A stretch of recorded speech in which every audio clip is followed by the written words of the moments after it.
Bonjour, nous voici au 21e dimanche du temps ordinaire, et à la fin de ce discours de Jésus sur le pain de vie.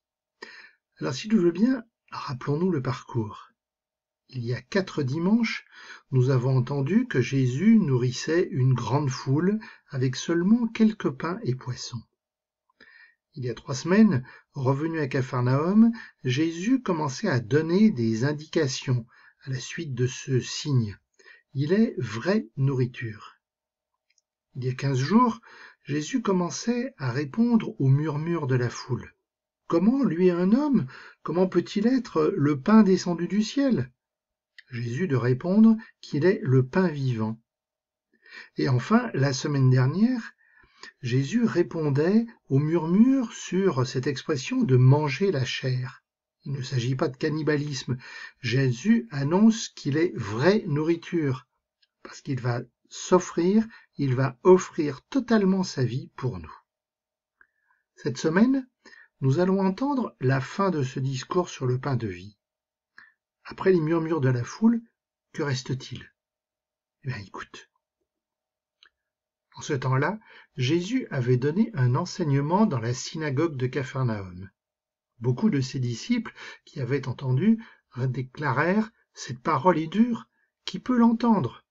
Jésus savait en lui-même que ses disciples récriminaient à son sujet. Il leur dit « Cela vous scandalise, et quand vous verrez le Fils de l'homme monter là où il était auparavant. C'est l'esprit qui fait vivre, la chair n'est capable de rien. Les paroles que je vous ai dites sont esprit, et elles sont vie.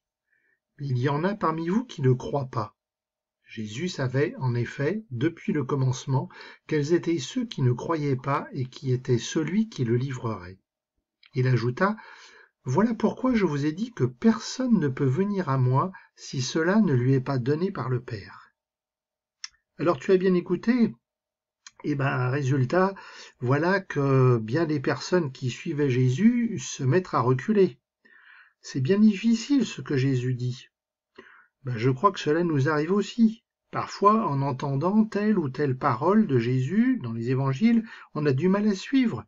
C'est difficile, c'est exigeant. Finalement, on fait du tri. Je garde les paroles de Jésus qui me plaisent et je mets de côté celles qui me dérangent. Ouais, mais voilà, Jésus est parole de vie, est parole de Dieu.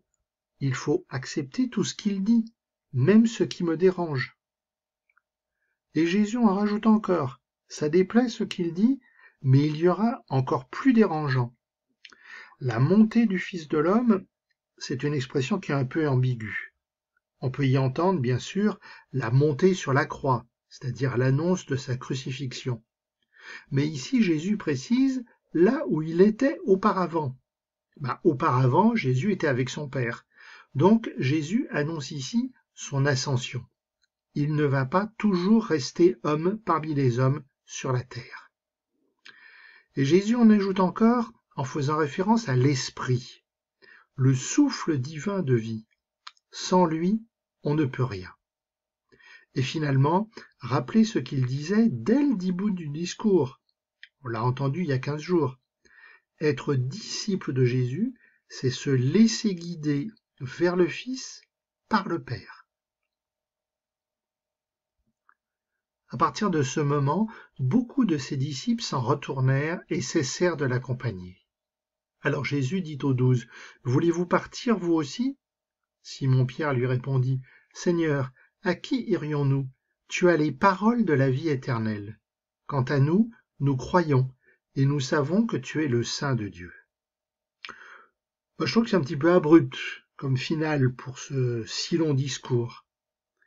On le voit finalement, il y a beaucoup d'abandon. Ce que Jésus dit, ce que Jésus demande, ne convient pas au plus grand nombre de personnes.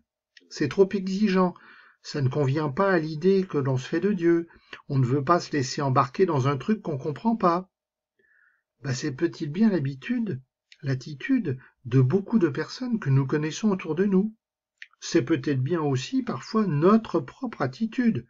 Oui, j'ai bien entendu, oui, je suis allé au caté, oui, j'ai fait ma communion, mais pas envie de m'impliquer plus.